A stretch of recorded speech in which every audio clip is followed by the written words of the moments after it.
that you give us, we are going to take that and we're going to spend it on healthcare. We're going to take that and we're going to spend it on schools. We're going to take that and we're going to spend it on public transportation. We're going to take that and we're going to spend it on garbage collection. We're going to take that and we're going to spend it on our elderly care. That is what we mean when we say we have a caring economy. There's no external force that is coming to help Jamaica. There's no hidden fund somewhere. Everything that we do is what we produce. Everything we are able to do is what we produce. Our future depends on what we produce. There is no colonial government that is going to spend on us.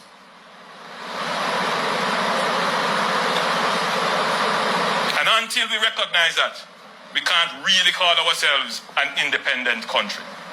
It's one thing you can get from this government is that we are very practical.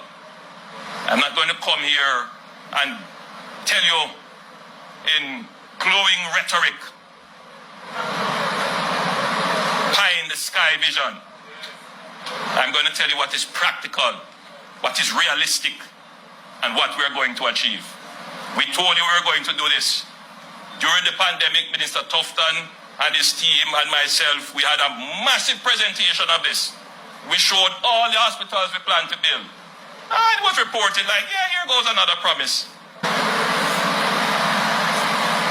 But we deliver on what we say we're going to do.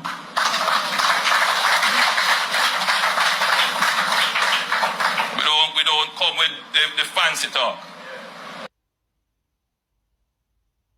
Development of the island by the colonial powers, which included the building of the Anato Bay Hospital, the building of what they call the University College Hospital, the building of Falmouth Hospital, and so forth.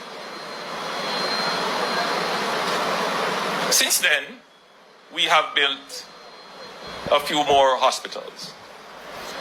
I digress into that kind of history and context to say to you that the vision for healthcare, which was laid out by the colonial powers, laid out by our founding fathers as an independent nation, somehow that vision got stalled. It got stalled.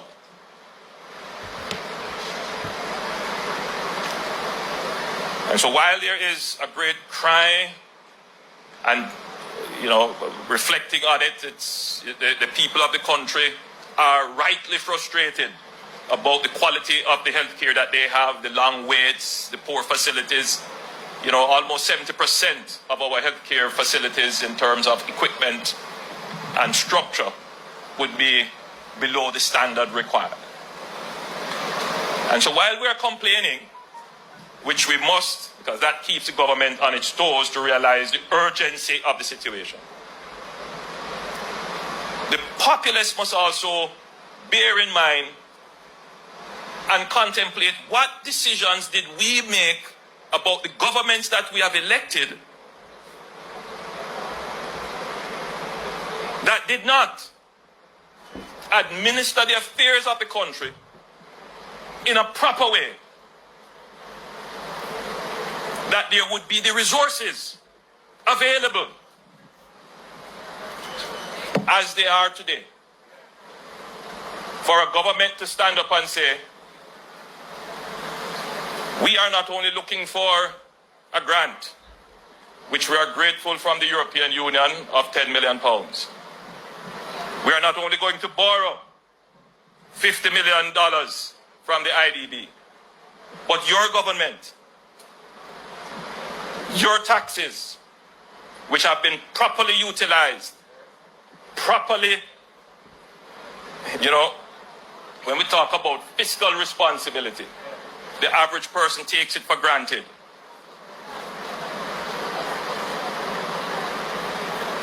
But this government has managed your fiscal affairs, your revenues, the taxes that you pay, whether it is GCT, property tax, whatever tax. We have managed it in such a way that today, from our budget, we can say we will allocate 87 million US dollars from our budget.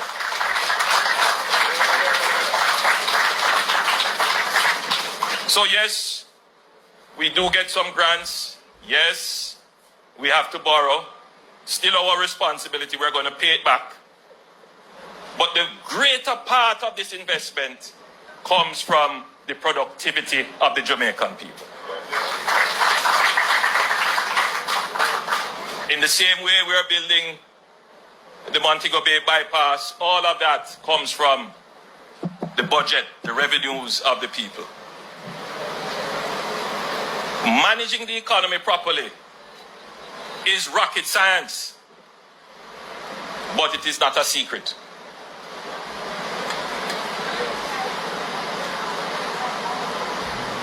When I look back historically, it is clear that we deviated from the right path of managing the economy, which would increase the productivity of the people, and then that productivity is used to further invest in the human capital development, which creates greater productivity, which creates greater human capital development. We deviated. Yes, there were shocks.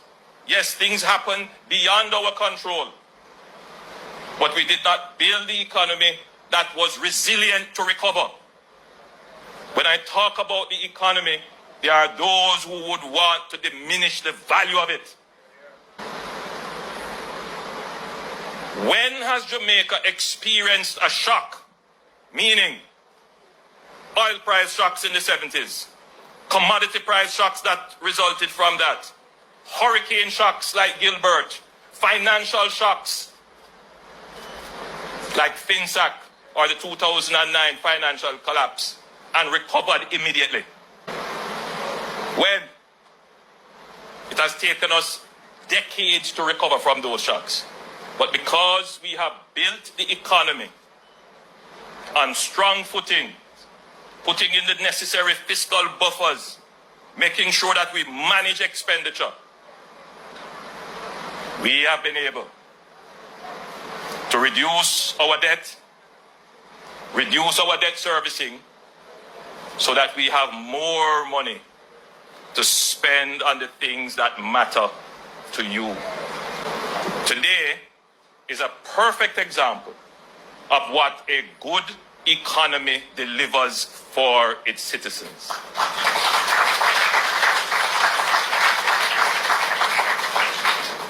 I have to drive this point home all the time, because as Jamaicans, we tend to get distracted by bright promises and bright colors.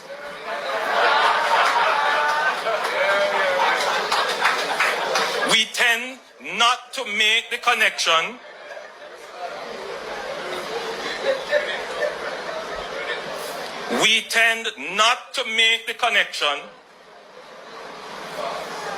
between our economy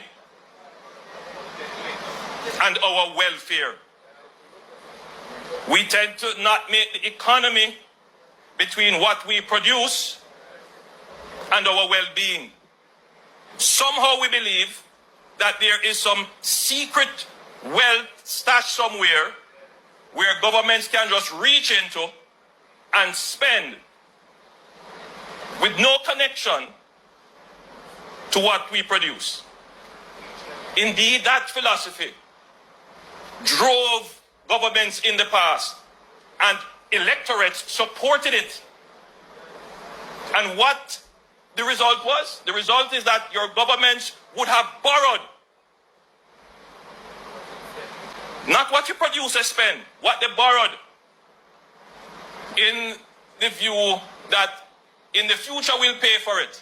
Pay for it with what? You can only pay for it with what you produce. So I'm using this as an opportunity for every Jamaican to make the connection that if you want more hospitals, you want better roads, we have to produce more.